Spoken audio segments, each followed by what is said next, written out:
A homeless man saved a rich little girl's life. The next day he woke up to find 3 black cars in front of his cardboard house.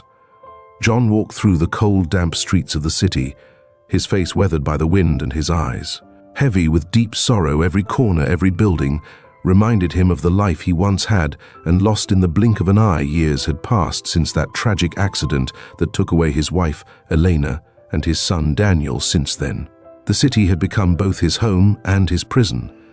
The neon lights and constant noise only accentuated his loneliness. His refuge was a hidden corner between 2 abandoned buildings where some cardboard boxes and worn fabrics provided shelter. Despite his circumstances, John hadn't lost his humanity each day. He shared what little he had with others like him, especially with David, a man consumed by addiction. David often sat silently, his gaze distant, and his hands trembling. John would offer him water, and when he could some food. "You don't have to do this," David would occasionally murmur. "I know," John replied with a faint smile, "but no one should go through this alone." Meanwhile, in the city's most exclusive area, Isabella watched the world from her large room's window. At 8 years old, she was surrounded by everything money could buy, by expensive toys, elegant dresses, and a room that looked like it belonged in a fairy tale. However, none of that filled the void she felt her parents. Andrew and Maria were business tycoons, always engrossed in their work. Family dinners were silent and formal, if they even happened at all. Isabella's only constant companion was Camila. Her nanny, Camila, read her stories before bed and gently brushed her hair, but even she had limits to the affection. She could provide, "Your parents love you in their own way," she would sometimes say, trying to justify their absences. Isabella nodded, though deep down she knew something was missing. She longed to run free, get her hands dirty, make friends and have adventures beyond the walls of her mansion. John would often spend his afternoons in a neglected park, watching people pass by. He saw families walking together, children laughing and playing, and couldn't help but feel a pang in his heart. He wondered if he would ever overcome the pain that kept him anchored to the past. What was the point of moving forward when everything he loved was gone one afternoon while sharing a piece of bread with David? "He," said John, "you need to find something to live for. You can't go on like this forever." John looked at him surprised. "And what could that be?" he asked bitterly. David shrugged. I don't know, but there's more to life than this place." John sighed without responding. David's words echoed in his mind more than he would have liked to admit. In the mansion, Isabella gazed at the sunset from her balcony. The colors of the sky were beautiful, yet unattainable. She decided to go down to the garden, escaping the guard's sight. For a moment she felt the grass beneath her feet and closed her eyes, imagining what it would be like to run aimlessly without anyone stopping her. But soon a firm voice interrupted her thoughts. "Miss Isabella, it's time to come inside," said one of the guards with resignation. The girl returned indoors, where another silent night awaited her that night. Both John and Isabella looked up at the starry sky from very different places, one from an improvised bed of cardboard, other from the comfort of her soft sheet bed. Both felt the same loneliness, the same yearning for something they couldn't name. John wondered if he would ever find a reason to heal his wounds. Isabella dreamed of a world where she could be free and loved. Fate, whimsical and mysterious, began to draw invisible lines connecting their lives in a vast city where millions of stories intertwined. The tale of a homeless man and a rich girl was about to converge in a way that would change their worlds forever. Meanwhile, life continued its course. David sank deeper into his addiction, and John felt he was losing him, little by little. "Don't let me fall," my friend David pleaded one time, tears in his eyes. Jane squeezed his hand tightly. "I won't," he promised, though he wasn't sure how he would keep that promise in the mansion. Andrew and Maria argued about business, oblivious to the sad cess reflected in their daughter's eyes. Camila watched Isabella with concern, but knew her position didn't allow her to interfere too much. One day, they'll understand what they're losing, she thought to herself. Thus, amid parallel lives filled with different lacks, John and Isabella pressed on, unaware that their meeting would be the catalyst to give them both the purpose and freedom they sought. That morning, Isabella awoke with a sense of restlessness. The sun streamed through the enormous windows of her room, filling every corner with a warm glow, yet that brightness contrasted sharply with the coldness she felt in her home. She dressed slowly, choosing a simple dress and comfortable shoes. Instead of the elegant attire her mother preferred, she went down the stairs to find the breakfast table impeccably set, but empty. Her parents had already left for their offices as usual. Camilla smiled upon seeing her. "Good morning, is Isabella ready for your classes today?" Isabella nodded, lacking enthusiasm. The private lessons with tutors were dull and lonely. She longed to attend a regular school, make friends and play at recess, but she knew that was impossible after breakfast. While Camilla organized the day's schedule, Isabella decided she had had enough. "Camilla, I think I'd like to read in the garden for a while before my classes start," she said innocently. "Of course, but don't take too long. The tutor will arrive in half an hour." Camilla replied. Isabella took one of her favorite books and went out to the spacious garden. The guards patrolled area, but she knew every nook and cranny of the property. She had discovered a small gap in the back fence hidden behind some thick bushes. She had thought about escaping before, but had never dared today. However, something within her urged her to take that step. With her heart pounding, she slipped through the gap and emerged into an alley that led to a side street. She looked back one last time and began to walk quickly, distancing herself from the mansion. At first, the streets were clean and orderly, but as she went further, the buildings grew older and the sidewalks became more worn. Isabella felt both excited and scared. At the same time, she had never been alone in the city. The sounds and smells were overwhelming. Street vendors called out their wares, children ran and played, and life buzzed around her in a way she had never experienced. She stopped at a small park and sat on a bench, watching everything with fascination. An older woman selling flowers approached her. "Would you like a flower, dear?" she asked kindly. Isabella smiled. "I don't have any money," the woman winked at her. "Don't worry, this one is for you." She handed her a small daisy. "Thank you," Isabella replied, feeling a warmth from the gesture that she rarely experienced. She continued on her way, losing herself among the streets, and, enjoying every moment without realizing it, she ventured into a less friendly area. The streets were dirtier, and the people passing by had hard, distrustful looks. She started to feel uncomfortable and decided it was time to return, but she didn't know how to get back. At that moment, a tall, intimidating man approached her. He had a scar on his cheek and a smile that didn't reach his eyes. He was Hector. "Hello, little girl. Are you lost?" he asked, his voice soft, but filled with intent. Isabella took a step back. "I'm fine, thank you. Come on, you don't need to be afraid. I can help you find your way," Hector insisted, moving closer. Two more men appeared behind him, blocking any escape routes. Isabella felt a knot in her stomach. "Really? I have to go," she said, trying to stay calm. Hector placed a hand on her shoulder. "Not so fast. I think your parents will be very worried about you." Isabella tried to break free, but Hector's grip tightened.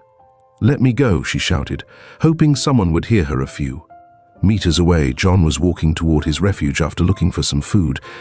He heard a girl scream and stopped. He looked into the alley and saw Isabella being held by the men. Without a second thought, he approached quietly. "Let her go," he said firmly. Hector and his men turned, surprised. "And who are you to interfere in our business?"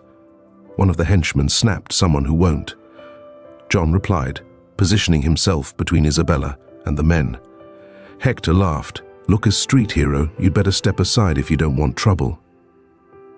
John knew he was at a disadvantage, but he couldn't stand by. "The girl is coming with me," he declared. Without further warning, one of the men lunged at John. He dodged the first punch and countered, hitting the attacker in the stomach, but the other two charged at him.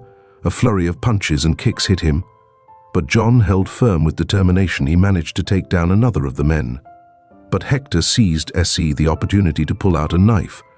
"I warned you," Hector said, advancing with the blade glinting in the dim light. Isabella, terrified, screamed, "Watch out!" John turned just in time to dodge the attack, but the knife grazed his arm, leaving a bleeding wound. Ignoring the pain, he grabbed a metal pipe from the ground and used it to keep Hector at bay. John's movements were precise, the result of someone who had learned to survive on the street. Finally, police sirens could be heard in the distance. Someone must have alerted the authorities. Hector cursed under his breath. "This isn't over," he threatened before fleeing with his men. John took a deep breath, holding his injured arm. He turned to Isabella, who had tears in her eyes. "Are you okay?" he asked. Gently, she nodded, trembling. "Thank you, you saved me. It's dangerous to be alone." "Around here, where are your parents?" John inquired. Isabella looked down. "I don't know, I ran away from home." John sighed. "Come on, let's find a safe place and then we'll figure out how to get you back." He led her to a nearby, abandoned building where he could tend to his wound and ensure Isabella was safe. Meanwhile, the sirens drew closer, but John knew the police wouldn't be much help to someone like him sitting in the old building. Isabella watched as John tore a piece of his shirt to bandage his arm. "Why did you do that? You could have gotten hurt," she said weakly. John smiled faintly. "I couldn't let anything bad happen to you. No one should face that kind of danger alone." She looked at him intently. "You're very brave." "I just did what anyone should do," he replied, downplaying it. A few minutes passed in silence. Isabella felt a mix of guilt and gratitude. "My parents don't know I'm here. They're probably mad at me. I'm sure they're worried. John said you should go home." Isabella hesitated. "I don't want to go back. They don't listen to me. They don't care." JN looked at her with understanding. Sometimes people don't realize what they have until they lose it. But running away isn't always the solution. She sighed. "I guess you're right. I'll take you as close as I can. It's better for you to be home and safe." John offered. Isabella nodded. "Thank you. You're very kind." JN stood up, ignoring the pain in his arm. Together they started the journey back, though they tried to stay discreet. It wasn't long before the mansion's guards spotted them. Upon seeing Isabella, they rushed toward her. "Miss Isabella, we've been looking for you everywhere," one of the guards exclaimed. She looked at John with concern. "He saved me. You have to help him." The guards eyed John with suspicion. "Sir, we appreciate your help, but we'll take care of her now." Before he could respond, he felt the guards pulling him away. "Wait," said Isabella, but the guards were already taking her back to the mansion. John watched her leave, feeling a strange sense of loss. He turned around and returned to his refuge, unaware that this encounter would change his life forever that night. As he settled among his cardboard boxes, John thought about the bravery of the little girl and the injustice of such a young child having to face so much loneliness for the first time in a long while. He felt a spark of purpose. Perhaps, just perhaps, there were still things worth fighting for. Isabella in her room gazed out the window, hoping to see the man who had risked everything to save her again. She knew something had changed inside her, and a determination began to form in her heart. She would do everything possible to find him again, and thank him as he deserved. The soft light of dawn filtered through the cracks in the crumbling walls of the abandoned building where John and Isabella had taken refuge. The night silence gave way to the distant murmur of the city waking up. John, still sore from the blow and with the wound on his arm covered by a makeshift bandage, watched the girl resting beside him. Isabella, exhausted from the events of the previous day, had fallen into an uneasy sleep as she slept. John reflected on what had happened. He couldn't help but feel a mix of concern and responsibility. It had been so long since he allowed himself to connect with someone.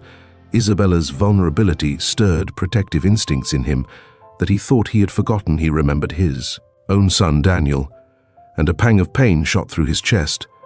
Isabella began to stir and slowly opened her eyes upon seeing John.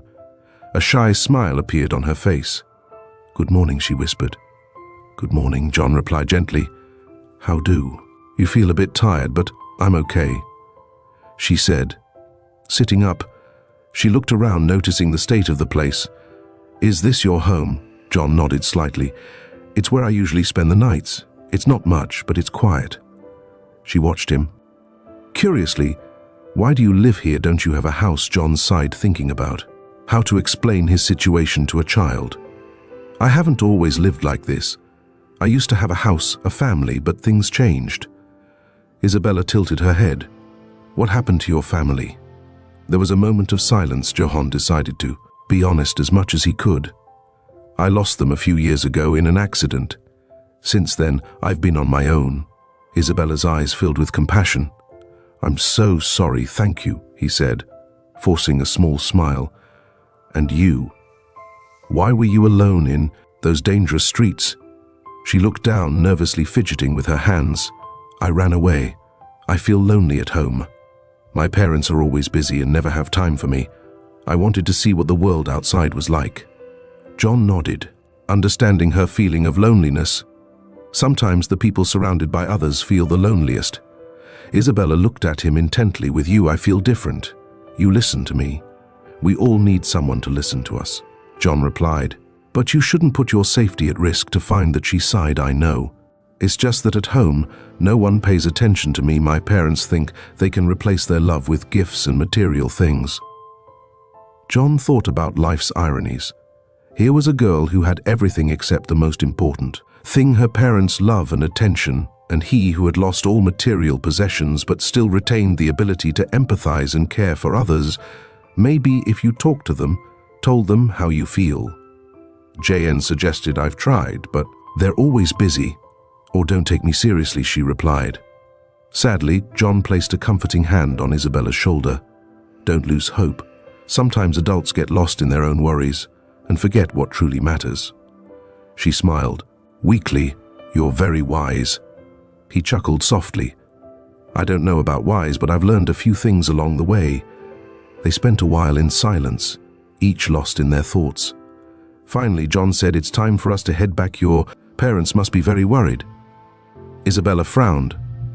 They're probably mad. It's better to face the consequences than to make them suffer more. JN said, besides, I can accompany you and make sure you get there safely. She nodded, though a part of her didn't want that moment to end. Will I see you again? She asked, a glimmer of hope. In her eyes, John hesitated. I'm not sure it's a good idea. Our worlds are very different. But that doesn't matter. Isabella insisted. You're my friend. The word friend resonated with John.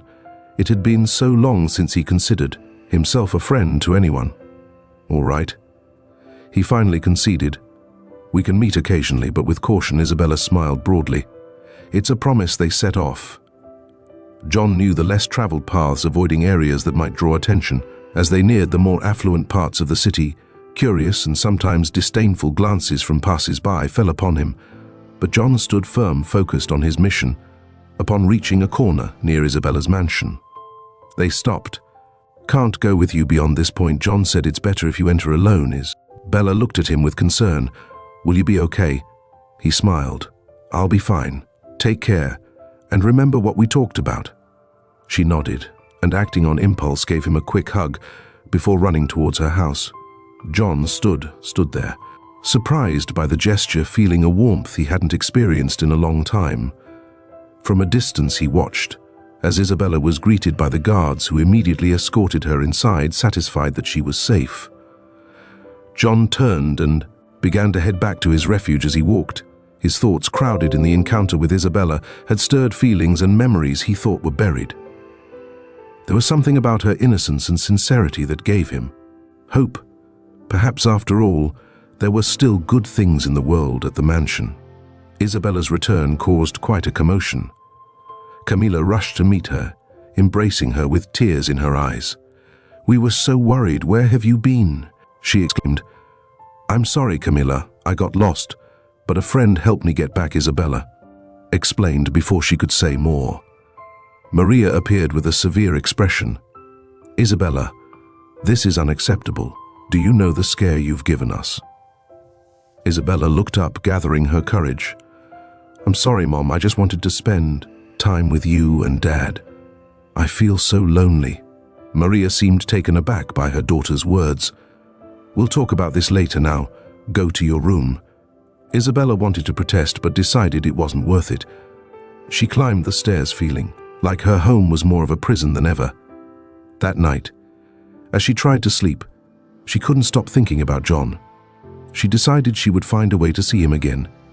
He was the only one who understood her, and she didn't want to lose that connection. Meanwhile, John lay on his makeshift bed, staring at the peeling ceiling.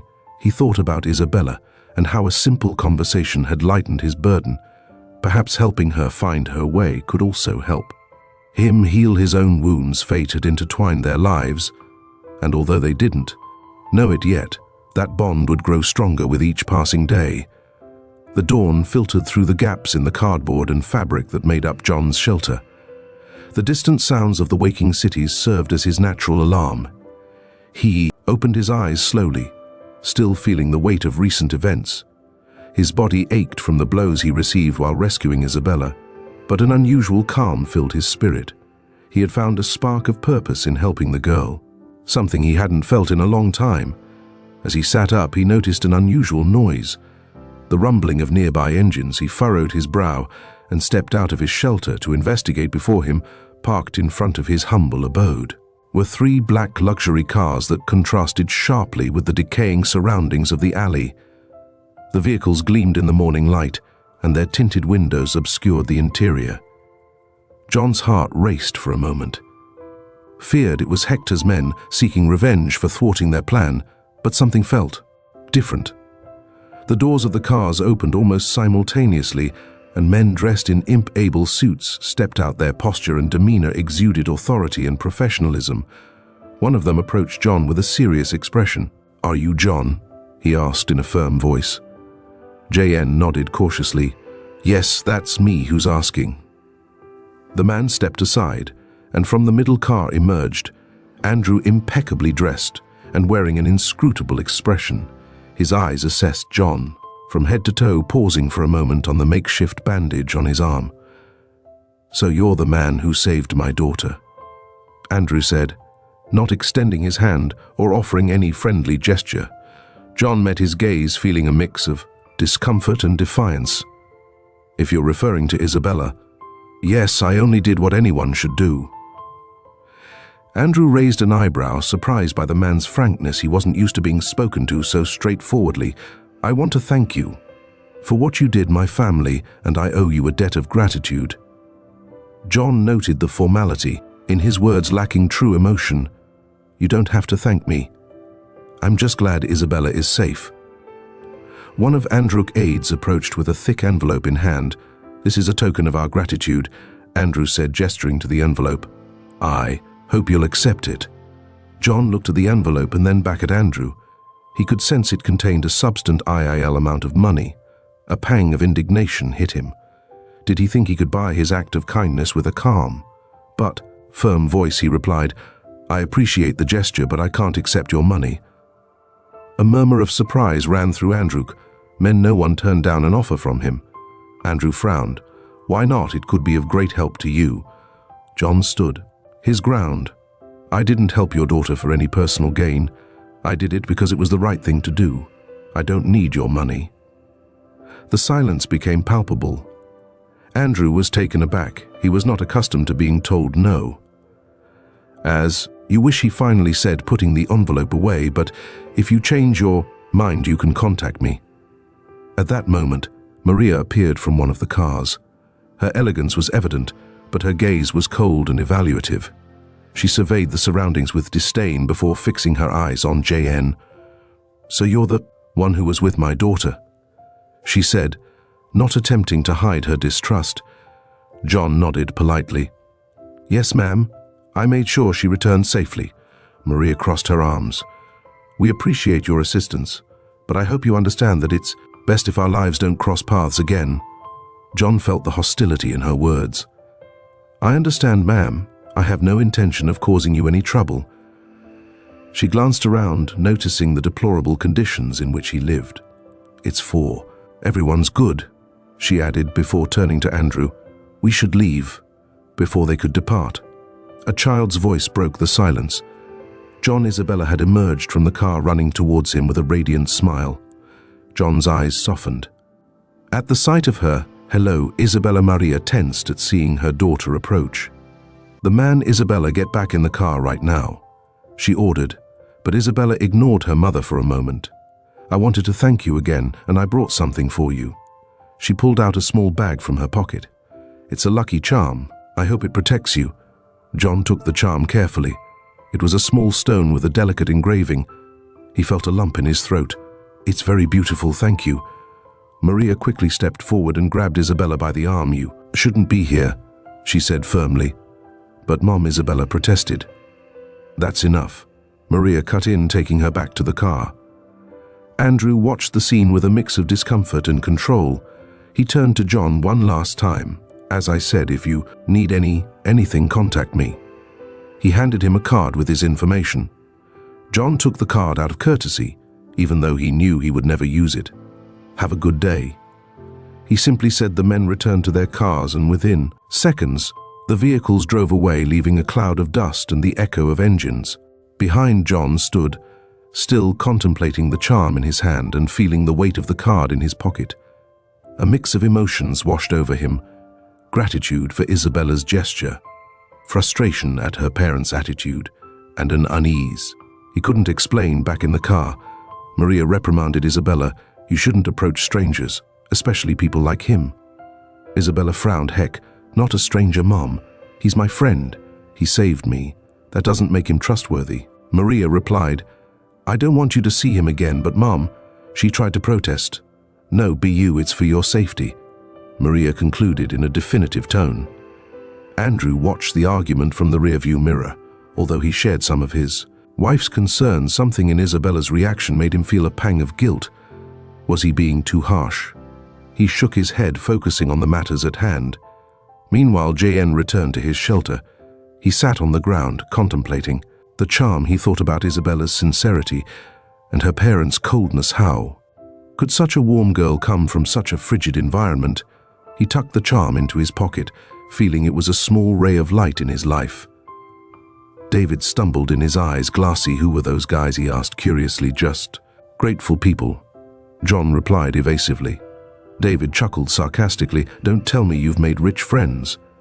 "Now," John smiled slightly, "it's not something that matters." David shrugged. "Be careful, friend. Those people only bring trouble. I'll keep that in mind." John affirmed as the day wore on. JN couldn't shake the image of Isabella and Maria's words from his mind. He knew their worlds were different, but he felt a genuine connection with the girl. He decided that for her sake it would be best to keep his distance. However, fate had other plans in the mansion. Isabella locked herself in her room, frustrated by her parents' attitude. She decided she wouldn't let them prohibit her from seeing JN. He was the only one who understood her, and she wasn't going to give up that friendship. She began to devise ways to visit him again without anyone knowing. Meanwhile, Maria expressed her concerns to Andrew. "I don't like Isabella being around that man. We know nothing about him." Andrew sighed. He saved her life. "Maybe we should be more considerate." "Being considerate doesn't mean putting our daughter at risk." Maria countered. "People like him are just looking to take advantage. I offered him money and he turned it down." Andrew pointed out, "And doesn't that seem suspicious to you?" Maria insisted. "Maybe he wants something more." Andrew didn't respond immediately. Deep down, he shared some of his wife's doubts, but he also felt there was something different about JN. He decided it would be best to keep things under control that night, as the lights of the city shone in the distance. John gazed at the stars from his shelter. He held Isabella's charm, feeling a warmth that was strange, yet comforting. Although Maria's words had been harsh, he couldn't help but feel that something good had emerged from all of this. However, he was unaware that the decisions made that day would mark the beginning of a series of events that would test his strength and change his life irreversibly. Days passed with apparent normally in the Herrera mansion. However, for Isabella, every minute was an opportunity to plan her next encounter with John. Her parents' prohibition only fueled her determination. She knew she had to be careful not to raise suspicions, but her longing to see her friend outweighed any fear. One afternoon, after her private lessons, Isabella approached Camila with an innocent smile. "Camila, could you help me choose a book in the library? I want something new to read tonight." Camilla, always accommodating, nodded. "Of course, dear. Let's go together." As they browsed the shelves filled with old and new volumes, Isabella pretended to be interested in various titles. When she found the right moment, she said, "Oh, I forgot my bookmark in my room. Could you wait for me?" "Here, I won't take long. Sure, I'll wait here," Camilla replied, absorbed in one of the books. Isabella quickly exited the library, but instead of heading to her room, she slipped toward the back entrance of the mansion. She knew the guard schedules and was aware she had a window of time before they noticed her absence. She climbed through the same gap in the fence she had used before and ventured into the streets of the city. Her heart raced with excitement and nervousness. She had packed a small backpack with food and a blanket she had taken from her room. She wanted to bring something for John to show him that she valued their friendship after a few minutes of walking, and recalling the path she had taken before she arrived at the alley where she remembered John's shelter. She found him sitting on a step, gazing at the horizon with a thoughtful air. "John," Isabella exclaimed, running toward him. John turned surprised upon seeing her. He quickly stood up. "Isabella, what are you doing? Here it's dangerous for you to be alone in this place." She smiled, unable to contain her joy. "I had to see you. I brought you some things." She showed him the backpack John sighed, though he couldn't help feeling touched. "You shouldn't have come. If your parents find out, they won't." "I was careful," she assured him. "Besides, I wanted to spend time with you." He looked at her seriously, but the sweetness in Isabella's eyes melted his objections. "All right, but only for a little while, and next time let me know, and I'll see how we can meet in a safer place." They sat together on an old bench that offered a panoramic view of the city. Isabella began to take out the food from her backpack. "Sandwiches, fruit, and some treats. I hope you like them," she said, offering him one. "Thank you," John replied, taking a sandwich. "You didn't have to go through the trouble. It's the least I can do." "You've been very kind to me," she said. As she took a bite of an apple, hours passed as they conversed. Isabella shared stories about her classes, her favorite books, and how she sometimes felt like a prisoner in her own home. John, in turn, recounted tales from his life before the accident, happy moments with his wife and son. He spoke of Daniel, his son, and how much he loved playing soccer. It must have been very hard to lose them, Isabella said empathetically. JN nodded, lost in thought. "It was. It still is. But meeting you has reminded me that there are still good things in the world." Isabella smiled. "I'm glad I can help you, just like you helped me." As the sun began to set, JN insisted it was time for her to go back. "I don't want them to worry about you. Besides, it's safer if you return before it gets dark." "Okay," she agreed. "But I promise I'll be back only if we have a safer plan." John replied, "I don't want you taking risks." "I promise," said Isabella, crossing her fingers as a sign of her oath. In the following weeks, their visits became more frequent and organized. Isabella found excuses to leave the mansion, whether it was under the pretext of taking art classes or visiting a fictional friend. She was always careful not to raise suspicion, and Camilla unknowingly facilitated her escapades during one of these visits as they walked through a local market. Isabella noticed that JN seemed distracted. "Are you okay?" she asked. He nodded slowly. "I was just thinking about David. I haven't seen him in days. I'm worried something has happened to him." "Is David your friend?" she inquired. "Yes, he's a good man, but he has problems with certain things," he explained, not going into detail about David's addiction. "We can look for him together." Isabella suggested enthusiastically. "No, it's not a safe environment for you," John said firmly, "but I appreciate your concern." Isabella reluctantly accepted. "If there's anything I can do to help, just let me know." John smiled. "Your company is already a great help." As their friendship blossomed, they both began to feel internal changes. John noticed that his emotional heaviness was lifting. Isabella's laughter, curiosity, and innocence reminded him of the happy moments he had shared with his own family. He felt that protecting and guiding her gave him a new sense of purpose. Isabella, for her part, saw in John a father figure she had never had. She appreciated his honesty, wisdom, and the way he listened to her without judgment. With him, she could be herself without the expectations and pressures of her surroundings. However, not everything was simple. One afternoon, as Isabella was returning home, she was intercepted by Camilla. "Isabella, where have you been?" I've been looking for you everywhere." The girl tried to remain calm. "I was in the garden. Maybe you didn't see me." Camilla looked at her with concern. "You know you can trust me if there's anything you want to tell me." Isabella hesitated for a moment. She felt the weight of her lies and escapades. "I'm fine, Camilla. I just needed a little fresh air." The nanny sighed. "That's all right, but please don't wander off without letting me know. You know how your parents get." "I know, I'm sorry," said Isabella, hugging her. Meanwhile, in the mansion, Maria sensed that something was amiss. Although her relationship with Isabella had always been distant, she perceived changes in her daughter's behavior. She decided to investigate discreetly, asking one of the guards to watch her daughter's movements. One night, John was in his shelter, contemplating the charm Isabella had given him. He thought about how his life had changed since meeting her. He wondered if it was right to allow such a young girl to get involved in his complicated world. David suddenly appeared, looking worse than usual. "John, I need help," he stammered. J.N. approached quickly. "What's wrong, David?" They're looking for me. I owe money and I don't know what to do." He confessed desperately. J.N. knew that David's problems could bring dangerous consequences. "Calm down. We'll find a solution. But you need to stay away from those people." David nodded, though his lost gaze indicated he was on the brink of despair. The next day, Isabella arrived at their meeting spot, but John was not there. She waited patiently, but he didn't show up. Worried, she decided to search for him at his shelter. When she arrived, she found John tending to David, who was in bad shape. What happened to him? She asked, alarmed. J.N. was surprised to see her. "Isabella, I told you this place isn't safe." "I know, but I was worried. Can I help with anything?" He hesitated, but saw the determination in her eyes. "All right, I need clean water and some bandages. Do you think you can get them?"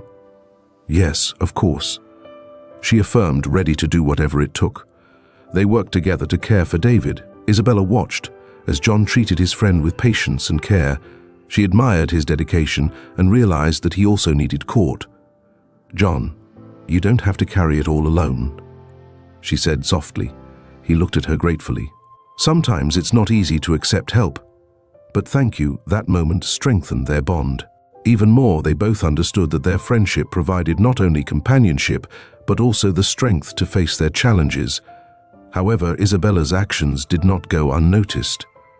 The guard assigned by Maria had discreetly followed her and now had evidence of her visits to the more dangerous parts of the city, he reported to Maria.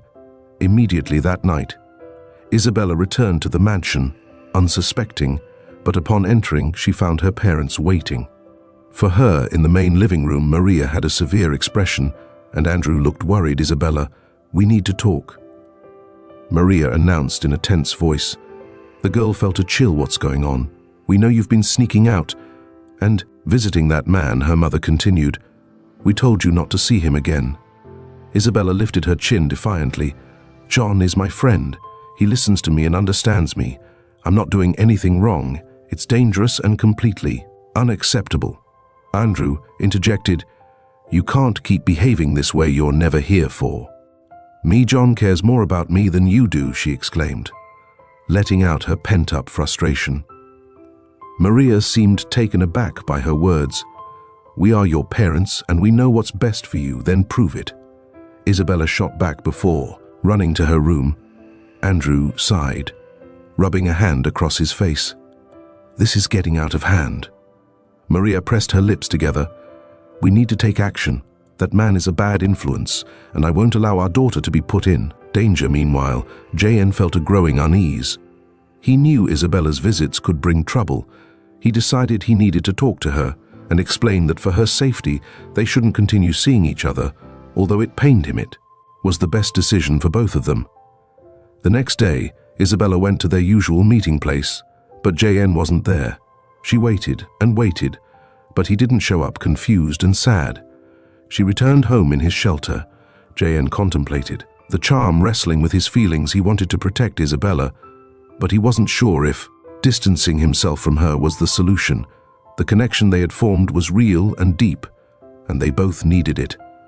Tension was rising, and the decisions they made going forward would define the course of their lives.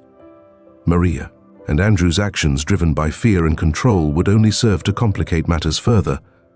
The fates of John and Isabella were intertwined, and no obstacle could easily break that bond the city cloaked in night revealed, its darkest face in shadowy alleys and forgotten places. The most terrible secrets were whispered among shadows.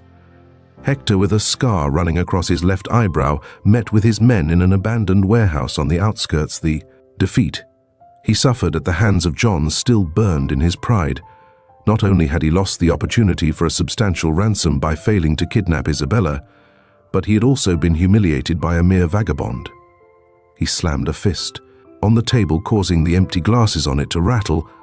"I can't believe that nobody ruined our plans," he growled, his eyes filled with rage. One of his henchmen, a thin man with tattoos snaking down his arms, dared to speak. "Boss, that guy is tougher than he looks. Maybe we should just let it go." Hector spun around, abruptly. "Let it go? Let a homeless man make us look foolish? No, this is personal. Besides, there's more to this story than meets the eye." He pulled out a worn manila envelope and tossed it onto the table. "I've been doing some digging," he announced, "and I've discovered something very interesting about the girl's father, Andrew Herrera." The men leaned in curious heft or pulled out photos and documents from the envelope. "Andrew isn't the upstanding businessman everyone thinks he is. He has a dark past filled with dirty deals and alliances with dangerous people, and the best part is that he's desperate to keep it hidden." One of the men picked up a photo. "And what do we gain from this?" he asked. Hector smiled wickedly. "Weck make him an offer if he helps me get rid of John and achieve what I want. His secrets will stay buried. If not, I'll make sure everything comes to light." Meanwhile, in another corner of the city, Julia Morales, an investigative journalist known for her tenacity, was reviewing notes and clippings in her small apartment. She had been following leads on a series of recent criminal activities, and the failed kidnapping of Isabella Herrera had caught her attention. Something didn't add up. Why would someone risk kidnapping the daughter of one of the most powerful men in the city without a solid plan? Julia had a hunch that there was a more complex web behind that attempt. With her brown hair pulled into a messy bun and surrounded by empty coffee cups, she delved into police reports and testimonies. Her instinct told her that Hector was involved, but she needed proof. She decided to visit the neighborhood where the kidnapping attempt had taken place. As she walked through the streets, she spoke with shopkeepers and local residents. Many were reluctant to talk, fearful of reprisals, but she eventually found an elderly woman who, after ensuring no one was listening, said, "I heard that a homeless man saved the girl, an anonymous hero. Do you know where I can find him?" Julia asked with interest. The old woman pointed east. "They say he's sometimes seen by the old buildings near the river." Julia thanked her and headed in that direction. She knew that finding this man could be the key to uncovering the truth.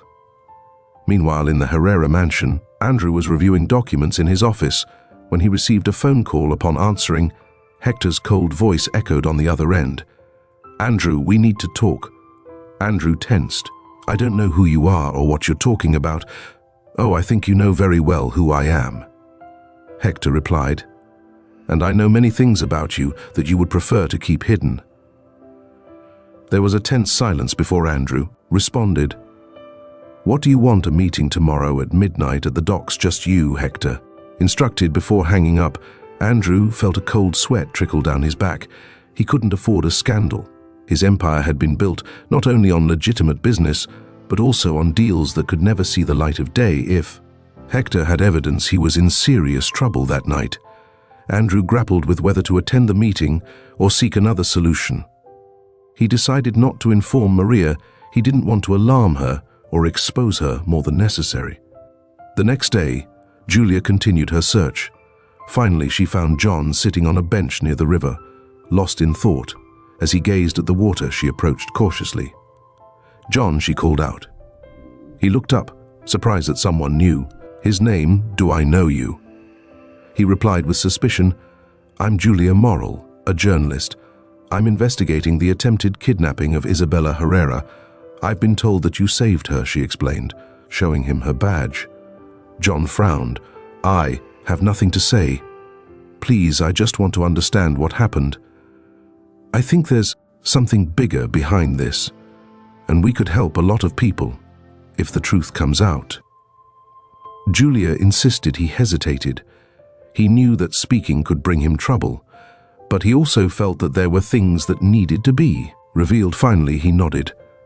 "All right, but not here." They headed to a modest cafe where Julia offered him a warm drink. John recounted how he had found Isabella and the events that followed, while he omitted personal details.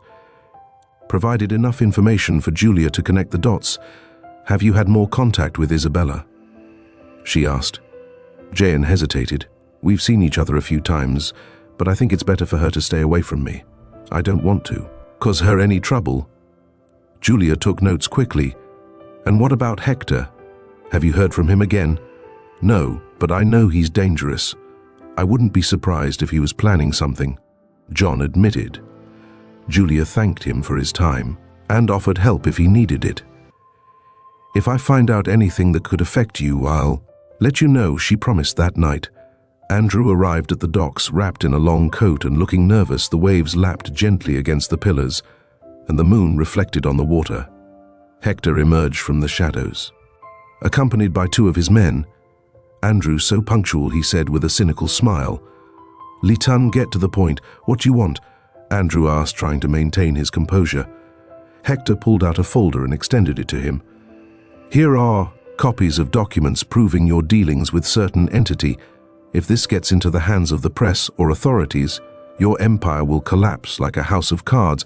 Andrew flipped through the documents, recognizing with horror the evidence of his illegal activities. "What do you want in exchange for this?" "It's simple. I want you to help me get rid of JN. That bastard has caused me a lot of problems, and I have unfinished business with him," Hector declared. "Why should I get involved in your personal vendettas?" Andrew retorted. Hector stepped closer, his eyes glinting with malice. "Because if you don't, your life as you know it will be over. Besides, I understand your daughter has been spending time with him. You wouldn't want him to keep influencing her, would you?" Andrew felt a mix of anger and fear. He couldn't allow his secrets to be revealed, nor could he let Isabella continue in contact with someone who could expose him. "What exactly do you propose?" "I want access to your resources, information, means to locate him and eliminate him. You keep your hands clean and I'll handle the problem," Hector explained. Andrew looked to the horizon, grappling with his conscience. He knew it was wrong, but he felt he had no choice. "All right, but I want this done quickly, and without leaving traces. I knew you'd understand." Hector smiled, extending his hand. Andrew shook it, sealing a dark pact. Meanwhile, Julia was returning to her apartment, reviewing the notes. From her conversation with John, she decided to dig deeper into Andrew Herrera's past. She accessed public records and after hours of research began to uncover inconsistencies and connections to ghost companies. She contacted an anonymous source who provided valuable information about suspicious transactions and ties to organized crime. "This is bigger than I imagined," she thought to herself. She knew she was treading dangerous ground, but her commitment to the truth pushed her to keep going in the mansion.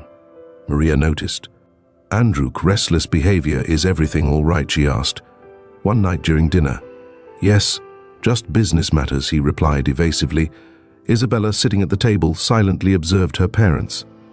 She felt the tension in the air and deeply missed John.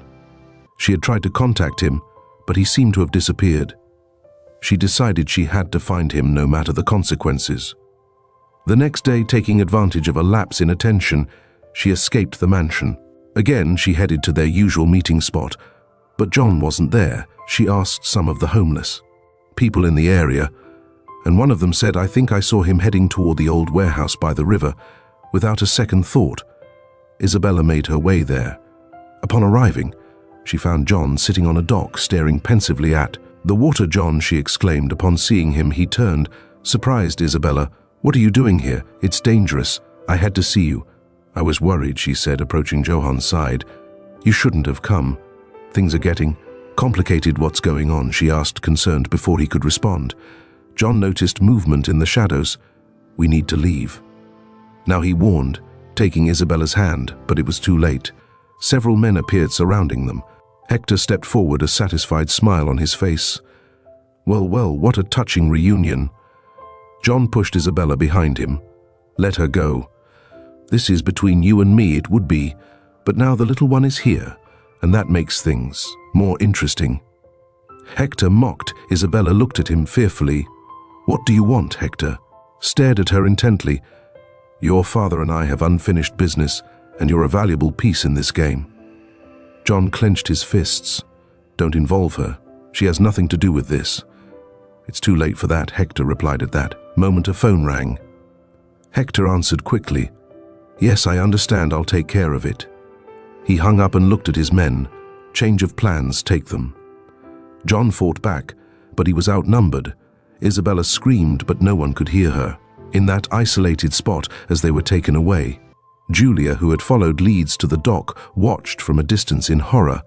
She pulled out her phone and called the police, providing her location. She knew she had to act quickly. Back at the mansion, Maria discovered that Isabella was missing Despa. She confronted Andrew. Our daughter is gone.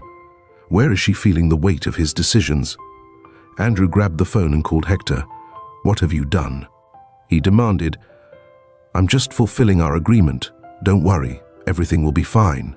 Hector replied coldly before hanging up. Andrew felt his world collapsing. He had put his own daughter in danger. Tension reached its peak. John and Isabella were in danger.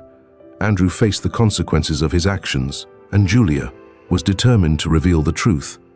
The lives of all of them were about to collide in an inevitable outcome as they were taken to an unknown location. John looked at Isabella and whispered, I promise I'll get you out of this. She nodded, fully trusting him despite the danger. She felt that together they could overcome any obstacle. Danger lurked around every corner, and the decisions made in the shadows would soon come to light, forever changing the lives of everyone involved. The night descended upon the city like a cloak of shadows in the streets. The lights flickered, but in the hearts of some, the darkness ran deeper. Andrew found himself in his office, contemplating the reflection of his face in the window. Hector's call echoed in his mind. He had made a decision that tormented him to ally with a criminal to protect his secrets and consequently his empire. Meanwhile, Isabella, unaware of her father's machinations, decided once again to seek out John. She sensed that something was wrong. During the last time she had tried to contact him, he had been distant, taking advantage of Maria being occupied and the guards distracted. She escaped the mansion and headed to the place where she used to meet her friend. John was in his shelter feeling restless. He knew that allowing Isabella to keep visiting him was risky, but the connection they had formed was too strong to break easily. When he saw her approaching, a mix of joy and concern flooded his chest. Isabella, you shouldn't be here, he said, softly, unable to hide a smile. I had to see you. I feel like something bad is happening, she replied, getting closer before they could exchange more words. An unusual noise alerted them. From the shadows emerged several figures. Hector and his men had arrived. John understood immediately that they had fallen into a trap. Well, what a touching reunion, Hector said with a sardonic smile. Just what I needed. JN positioned himself between Hector and Isabella. Let her go. This is between you and me. Hector shook his head. I'm afraid you're both part of the game now. With a gesture, his men surrounded John and Isabella, preventing any escape with no option. They were taken to a dark van and transported to an unknown location. During the ride, Isabella squeezed John's hand tightly. I'm scared, she whispered. I'm here with you. He assured her, I won't let anything happen to you. They arrived at an abandoned warehouse on the outskirts of the city. They were forced inside and seated in chairs that hands tied. Hector strolled in front of them, relishing the power he had at that moment. Your father must be very worried about you, Isabella, he commented with feigned concern. Perhaps Heck be more willing to cooperate. Isabella looked at him defiantly. What do you want from him? Just what's rightfully mine, he replied evasively. Then he turned to John. And you're just an inconvenience that needs to be eliminated. John observed him calmly. If this is between you and Andrew, keep the girl out of this. Hector laughed. Things aren't that simple. Besides, Andrew and I have a longer history than you can imagine. Hours later in the Herrera mansion, Maria discovered that Isabella wasn't in her room. Desperation overtook her, and she immediately called. "Andrew, Isabella is missing. She's nowhere to be found," she exclaimed over the phone. Andrew, aware of the possible implications, felt a knot in his stomach. "Calm down. We'll find her," he said. Trying to sound convincing, he hung up and quickly dialed Hector's number. "What have you done? Do you have my daughter?" he demanded. Hector replied coldly, "She's with me. Consider this an incentive for you to fulfill your part of the deal. This isn't what we agreed on." Andrew protested. "Circumstances change," Hector retorted. "If you want to see her again, you know what you have to do." Andrew hung up, overwhelmed with guilt and fear. He realized that his actions had put Isabella in danger. He needed a solution, but he didn't know whom to trust. Meanwhile, in the warehouse, Isabella seized a moment when Hector and his men stepped away to speak quietly with John. "I think my father is involved in all this," she confessed, tears shining in her eyes. John looked at her in surprise. "Why do you say that? I've overheard conversations at home, things about dark businesses and secret deals, and they mentioned your name." She explained, "I think my father is behind what happened to your family." John felt as if the ground was opening beneath his feet. "It can't be," he murmured, struggling to maintain his composure. Isabella squeezed his hand. "I'm so sorry, John. I didn't know how to tell you before." He took a deep breath, trying to process the information. "It's not your fault," he reassured her, "but now I understand why they're doing this." At that moment, Julia, the journalist, arrived at the warehouse. She had followed leads and rumors that had brought her there from a safe position. She observed the situation and decided to call the police. She knew she needed evidence to back her investigation, and more importantly, to rescue John and Isabella inside the warehouse. Hector returned with a satisfied expression. "Well, it seems your father is considering my terms," he said to Isabella. "Maybe this will all end soon." John took the opportunity to confront him. "Why are you doing this? What do you really want?" Hector looked at him with disdain. "Want the truth? Andrew and I have been in business together for years, but lately he's been trying to get rid of me to clean up his image. I'm not going to let him betray me. And what do I have to do with all this?" John asked. "You knew too much and got in the way of my plans, plus getting rid of you will be a favor to Andrew. Everyone wins." Hector explained coldly. Outside, police sirens began to sound. Hector frowned. "Looks like we have company," he said, turning to his men. "Get ready. We won't let them catch us." Amid the chaos, John saw an opportunity. "Isabella, when I tell you, run toward the back door," he whispered. "But what about you?" she asked worriedly. "Don't worry about me. Just promise me you'll run." He insisted. The police surrounded the building using megaphones to demand their surrender. Hector, furious, ordered his men to prepare for a confrontation. At that moment, John freed himself from the ropes that bound him. He had been working on the knots for a while and pushed one of the henchmen, destabilizing the situation. Now he shouted to Isabella. She ran with all her might toward the back door. One of the men tried to stop her, but Julia appeared in her path, hitting him with a metal pipe she had found. "Come on, Isabella," she urged together. They burst out of the warehouse and found themselves safe with the police officers, who immediately secured them inside. JN faced Hector. "This ends now," he declared. Hector pulled out a gun and aimed it at John. "Not so fast. You won't leave here alive." Before he could pull the trigger, an officer burst in and ordered, "Drop the weapon." Hector, cornered, attempted to shoot, but the officer was quicker and disarmed him. Within minutes, Hector and his men were arrested. JN exited the warehouse exhausted but relieved. Outside, Isabella ran to him and hugged him tightly. "You're okay," she whispered. "Thanks to you," he replied, returning the embrace. Maria arrived shortly afterward, accompanied by Andrew. Upon seeing her daughter safe and sound, Maria cried, tears of relief. "Isabella," she exclaimed, hugging her. Isabella pulled back slightly and looked at her father with a mix of pain and disappointment.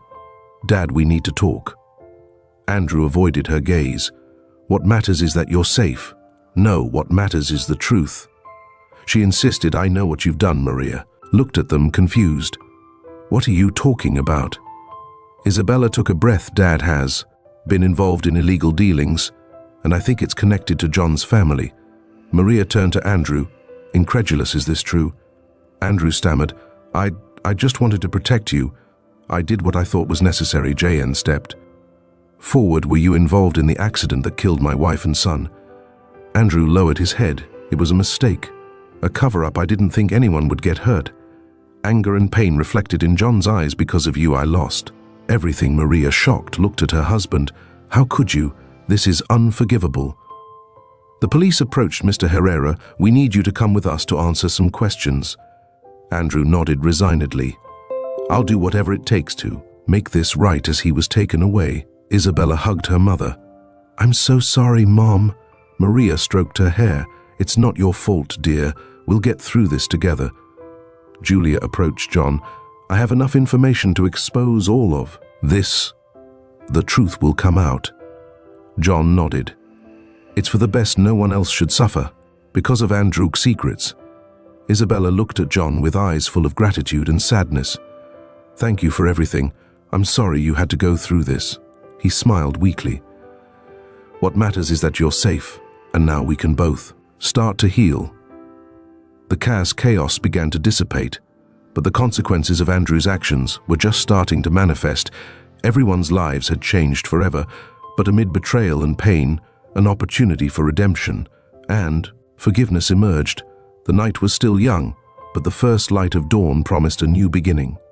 The atmosphere in the warehouse was tense. Shadows danced with the flickering light of an old bulb. JN carefully observed the place, searching for any opportunity to escape. His hands, tied with ropes, were beginning to numb, but his mind was more alert than ever. Isabella, sitting beside him, looked at him with eyes full of trust. I know we'll find a way out, she whispered. John nodded.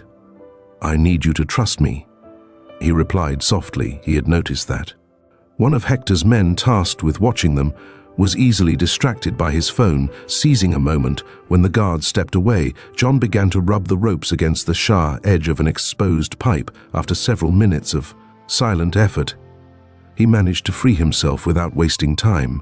He untied Isabella's hands. When I signal, run toward the back door, he told her. Just then, Hector burst in abruptly. Did you think I wouldn't notice your escape attempts? He said with a malicious grin. You're more cunning than I thought, but the game ends here. John stepped in front of Isabella, shielding her. Let her go. Hector, this is between you and me. Hector pulled out a knife and advanced, always so heroic, but you have no options left. At that instant, John grabbed a nearby box and threw it at Hector, knocking him off balance. Now, Isabella, he shouted. The girl ran toward the back door as John lunged at Hector. The two men engaged in a fierce struggle. Hector, younger and armed, seemed to have the advantage, but John, driven by the determination to protect Isabella, fought fiercely. Hector managed to inflict a superficial wound on John's arm, but that didn't stop him with a quick movement. John disarmed Hector and struck him, leaving him dazed on the ground outside. Isabella found Julia and a group of police officers who had arrived. Thanks to the journalist, John is inside. He needs help, she exclaimed. The officers entered the warehouse just as John emerged, holding Hector. Here's the man you're looking for, he said, handing him over to the authorities. Hector, handcuffed, shot JN. One last look of hatred. This isn't over. He threatened John, exhausted but relieved, reunited with Isabella. You're safe, he said, smiling weakly. She hugged him tightly. Thank you for protecting me. Julia approached. You did a great job. John, thanks to you, Hector will be brought to justice. John nodded. I just want all of this to be over. As the police took Hector and his accomplices away, the dawn began to light up. The horizon. A new chapter was beginning for all of them, leaving behind the darkness of past days. After the events at the warehouse, Julia worked tirelessly to gather all the evidence obtained. Her investigation into Andrew Herrera revealed a network of corruption, money laundering, and ties to criminal activities. Determined to expose the truth, she published a lengthy article that shook the foundations of society. The news spread quickly. Media outlets replicated the story, and public opinion turned against Andrew. His business partners distanced themselves, and the shares of his companies plummeted. Authorities launched an official investigation, freezing his accounts and ordering his preventive arrest in the mansion. Maria read the article in disbelief. Although she knew something was wrong, she never imagined the magnitude of her husband's actions. With a heavy heart, she confronted Andrew when he returned home under police custody to collect some belongings. "Is this all true, Maria?" asked, her eyes filled with pain. Andrew avoided her gaze. "I did what I thought was necessary to protect our family," he murmured. "At what cost?" "You've destroyed everything we had," she replied. Isabella, watching from the stairs, felt a mix of sadness and liberation. While it was painful to see her family crumble, she knew the truth had to come to light. Maria made a firm decision. "I can't stay with you, Isabella, and I will start anew away from all this." Andrew nodded, aware that he had lost the most valuable thing. "I'm sorry," he whispered, as the officers escorted him out. In the following days, Maria and Isabella began to rebuild their lives with simplicity and honesty. They found support in John, who, despite everything, offered them his friendship. Together, they began to heal the wounds of the past, looking toward a more hopeful future. The sun shone with a gentle warmth over the city, heralding a new day. Full of possibilities, JN walked through the streets that had once been his home. But this time, with a different perspective. After the recent events and Andrew's downfall, he had received an unexpected offer from Maria and Isabella to live with them and start a new life together. Sitting on a park bench, John reflected on the proposal. He deeply appreciated the gesture and the affection they had shown him, but he felt that his path lay elsewhere. As he watched children playing and families enjoying the day, he decided that he wanted to help those who, like him in the past, had no place to call home. Later, he met with Maria and Isabella in a cozy cafe. "I really appreciate your offer."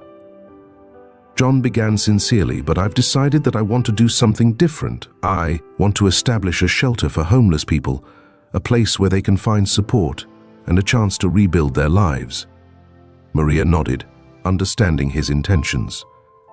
"That's a wonderful idea. We'd like to help you in any way we can." She offered. Isabella smiled with enthusiasm.